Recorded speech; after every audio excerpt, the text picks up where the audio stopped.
జై Gurudeva Datta. Welcome to Om Datta channel. Thank you very much for watching this channel videos. జై గురుదేవ దత్త. అవధూత చింతన శ్రీ గురుదేవ దత్త స్వామి మహారాజుకి జై.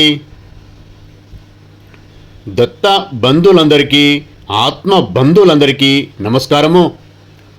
మనము శ్రీ పూర్ణ పరబ్రహ్మ పరమాత్మ అయిన శ్రీ గురుదత్త ప్రభుల గురించి ఎవరికీ తెలియని సమాచారము, ఆ తండ్రి ఇచ్చిన సమాచారము మరియు ఆ తండ్రి నాకు తెలిపిన టెలిపతి ద్వారా వచ్చిన సమాచారము అన్నీ కలిపి వీడియోస్ చేసుకొని మనము మన ఓం దత్త ఛానల్లో పోస్ట్ చేసుకోవడం జరుగుతున్నది ఆ తండ్రి యొక్క ఆశీర్వాదంతో. ఈ వీడియోస్ యొక్క ముఖ్య ఉద్దేశము జ్ఞాన సముపార్జన చేసుకొని 26 దైవిక లక్షణాలు అలవర్చుకొని ఆఖరికి దత్తయోగము, ధ్యానము చేసుకొని మన జన్మ యొక్క రహస్యము, జన్మ యొక్క కర్తవ్యము, జన్మ యొక్క లక్ష్యము తెలుసుకొని ముందుకు వెళ్ళే కొరకే ఈ వీడియోల సారాంశము. ప్రశాంతంగా వీక్షించి మీ జన్మ చరితార్థం చేసుకొని ఉత్తమ జన్మలు తీసుకునే కొరకు మంచిగా సాధన చేయాలని ఆ తండ్రి యొక్క ఆజ్ఞ. దాన్ని పాటించే ప్రయత్నం చేద్దాం. దత్తార్పణం. జై గురుదేవ దత్త. టాపిక్లోకి వెళ్దామండి. ఈరోజు టాపిక్ వచ్చి మన కర్మలు పునర్జన్మ. ఇది మెయిన్ హెడ్డింగు. దాంట్లో సబ్ పార్ట్గా ఆత్మ గర్భాన్ని ఎప్పుడు చేరుకుంటుంది, అలాగే ఆత్మ తల్లి గర్భాన్ని ఎప్పుడు చేరుతుంది, ఇది టాపిక్ అండి. దీని గురించి జాగ్రత్తగా మనం అర్థం చేసుకుందాము. జ్ఞాన సముపార్జనలో భాగంగా తెలుసుకుంటేనే మనము మన పాప పుణ్య కర్మలు జ్ఞానాగ్నిలో దగ్ధం చేసుకునే అవకాశం ఉంటుంది. ఆ జ్ఞానాగ్ని అనేది ఎంత పెద్ద మొత్తములో మనము ఆ జ్ఞానం యొక్క అగ్నిని పెంచుకుంటే అప్పుడు మన పాప పుణ్యకర్మలు దగ్ధమైపోయి మనము పరమపదం చేరుకుంటాము. ఇది తండ్రి యొక్క ఆజ్ఞ, ఆ దత్తప్రభు తెలిపిన విషయము. అర్థం చేసుకొని ప్రయత్నం చేస్తూ వినగలరు. ప్రతి జీవి, ప్రతి ఆత్మ 84 లక్షల జీవరాశులను, అంటే 84 లక్షల జీవరాశులలో జన్మ తీసుకున్న తర్వాత మానవ జన్మ తీసుకోవడం జరుగుతుంది.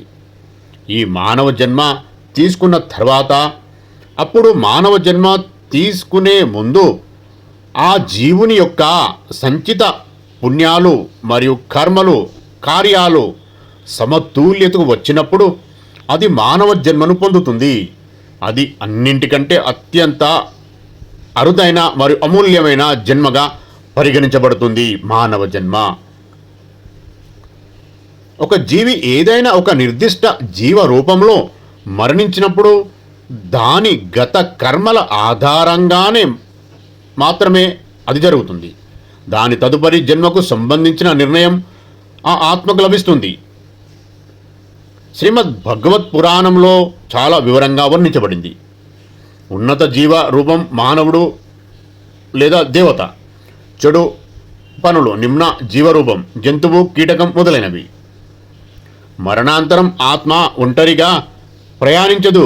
అది తన సూక్ష్మ శరీరంతో అంతర శరీరం అంటే మనస్సు, బుద్ధి మరియు సంస్కారాల అంతర్గత ముద్రలు, ప్రవృత్తుల సమూహంతో కూడి ముందుకు సాగుతుంది.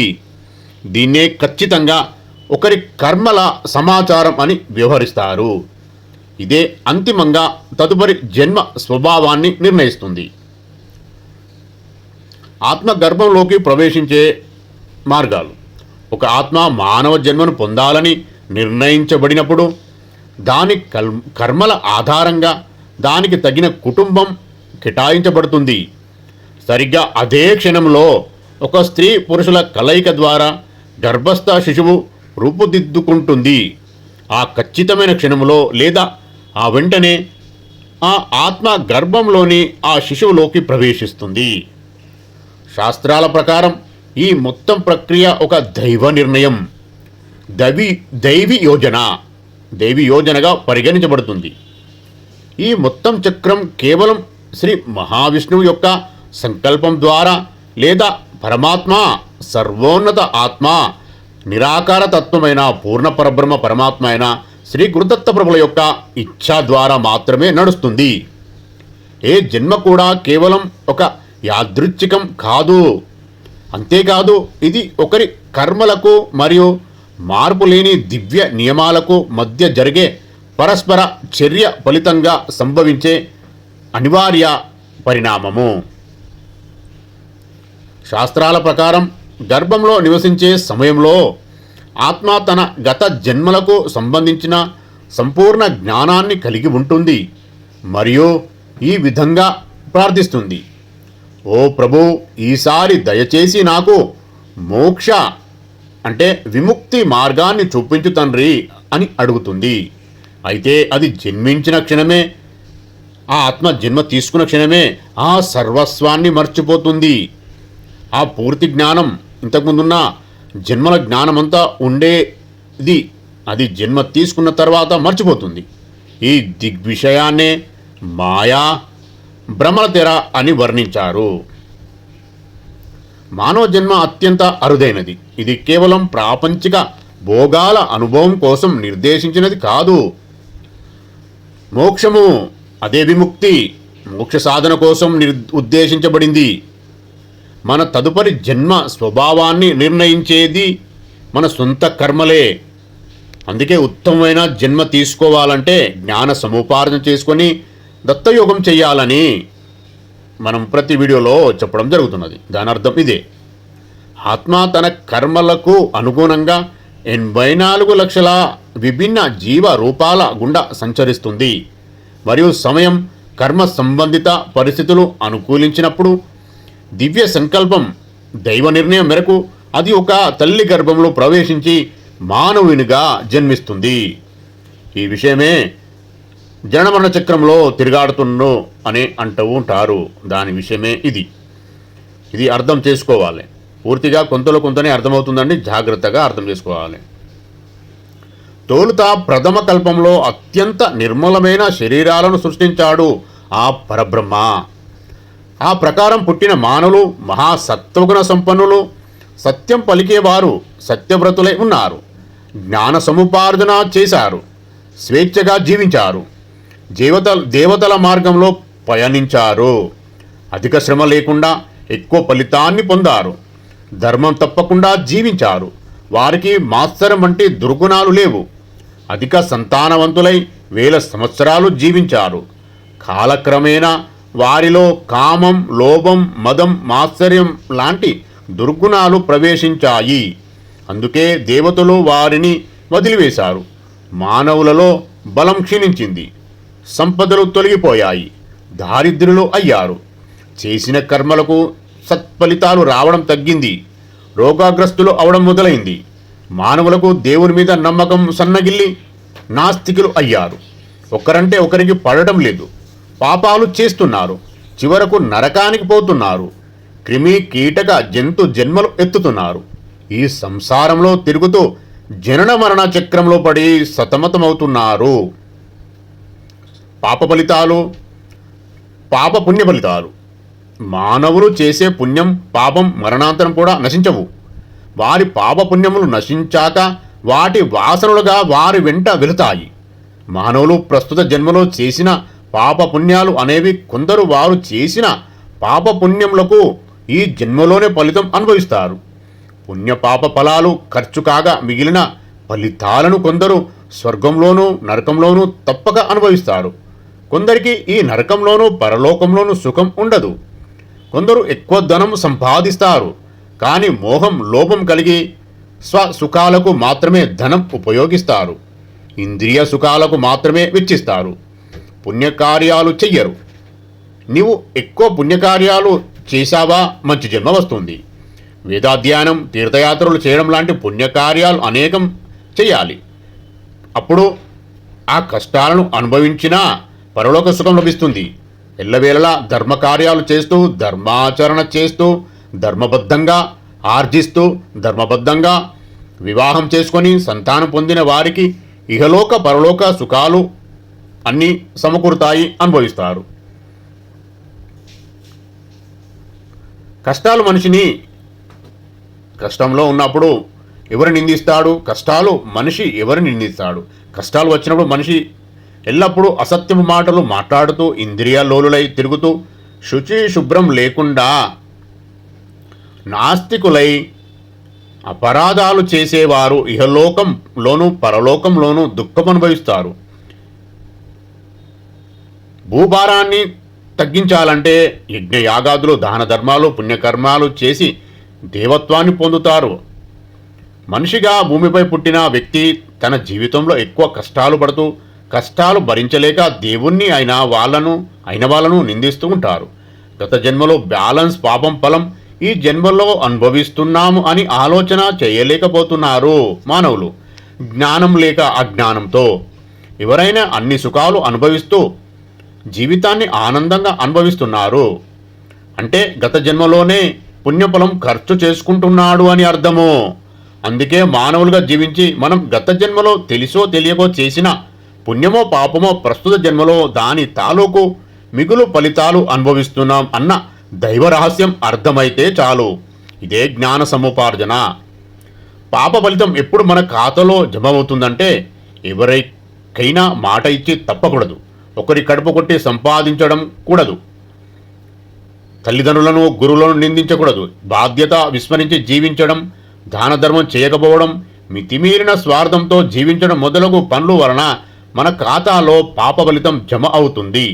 అజ్ఞానాన్ని వీడి భగవంతుని సృష్టిలో అందరం సమానం అన్న భావనకు రావాలి. మనకు కలిగే ఆకలి సుఖదుఖాలు అనే ఫీలింగ్ మనకు ఉన్నట్లు ఇతరులు కూడా ఉంటాయని తెలుసుకోగలిగి నీ వలన ఇతరులకు కించిత్ హాని జరగకుండా జాగ్రత్త పడితే చాలు. మన ఖాతాలో పుణ్యఫలం తగ్గకుండా ఎప్పటికప్పుడు సత్కార్యాలు చేస్తూ పుణ్యఫలం పెంచుకుంటూ పోతే అంతా మంచే జరుగుతుంది. సూక్ష్మంలో మోక్షం విజ్ఞతతో అర్థం చేసుకుంటే ధన్యజీవులమవుతాము. ఇది మన టాపిక్ అండి. ముందు దానికి అసలు ఎలా జరుగుతుంది అనేదే కొంత ఇంట్రడక్షన్ లాగా ఇంతకుముందు చెప్పిన విషయము. ఆత్మ తల్లి గర్భం చేరుతున్నప్పుడు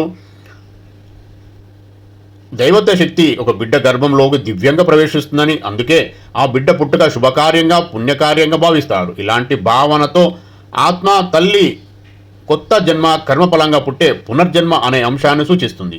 అంటే ఒక జీవాత్మ తన పూర్వ కర్మల ఆధారంగా ఆ గర్భంలోకి ప్రవేశించి పుట్టుక తీసుకుంటుంది. ఎప్పుడు ఎలా అనే దాని గురించి ఆ పరమాత్ముడైన పూర్ణపరబ్రహ్మ అయిన శ్రీ గురుదత్త ప్రభుల ఆజ్ఞతో మాత్రమే ఇదంతా జరుగుతుంది. ఈ విషయాన్ని తల్లి గర్భంలో ఈ పాపాలు పట్టుకొని వస్తూ ఉన్నప్పుడు అర్థం కాక విషయము కర్మఫలము వలనే మనకు జన్మ వస్తుంది, కర్మఫలం వలనే మనం ఈ గర్భాన్ని ఎన్నుకుంటాము అన్న విషయం అర్థం కాక సతమతం అవుతూ ఉంటుంది ఆత్మ. అది అర్థం చేసుకొని ఆ పునర్జన్మం లేకుండా చేసుకునే ప్రయత్నమే చేయాలి. దాని కొరకే మనం జీవితం తీసుకుంటాం. పునర్జన్మ నుంచి మోక్షం సాధించడం అంటే కర్మ అజ్ఞాన బంధనాలను తెగతీసి పరమాత్మతో ఐక్యమయ్యే స్థితిని చేరుకోవడం.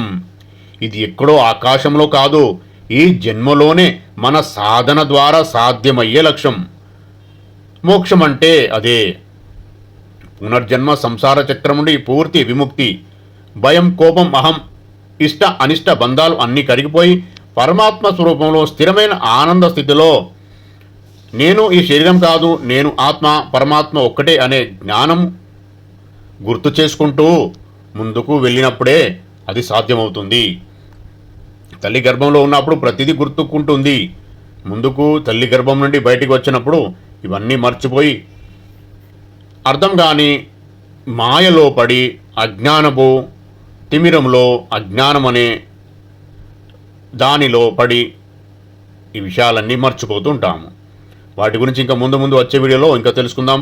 స్థూల శరీరం, సూక్ష్మ శరీరం, కారణ శరీరం ఇవన్నీ మానవుని జీవించి ఉన్నప్పుడు ఆత్మ జీవాత్మ కారణంలో, కారణ శరీరం సూక్ష్మ శరీరంలోని, సూక్ష్మ శరీరం స్థూల శరీరంలోనూ నిబిడమై ఉన్నందున ఆత్మ 3 శరీరాల్లోనూ ఉన్నదని అర్థమవుతుంది.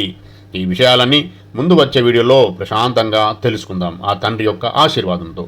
ఇంత మంచి వీడియోని చేసుకుని అదృష్టం కలిగించినందుకు శ్రీ పూర్ణ పరబ్రహ్మ పరమాత్మ అయిన శ్రీ గురుదత్త ప్రభులకు కోటి కోటి సాష్టంగ దండ ప్రమాణాలు, కోటి కోటి కృతజ్ఞతలు. మీరు కూడా ప్రశాంతంగా వీక్షించినందుకు మీకు కూడా కృతజ్ఞతలు. ఈ విషయాన్ని మంచిగా అర్థం చేసుకొని జ్ఞాన సముపార్జన చేసుకొని జ్ఞానాగ్నిలో కర్మలను దగ్ధం ఎలా చేసుకోవాలో, జ్ఞాన సముపార్జన ఎంత పెద్ద మొత్తంలో చేసుకుంటే అంత పెద్ద మొత్తంలో దగ్ధం చేసుకునే అవకాశం ఉంటుంది. అర్థం చేసుకోగలరు. జై గురుదేవదత్త దత్తార్పణం. ఈ వీడియో గనుక మీకు నచ్చినట్లయితే దయచేసి లైక్ చేయండి, షేర్ చేయండి, సబ్స్క్రైబ్ చేయండి.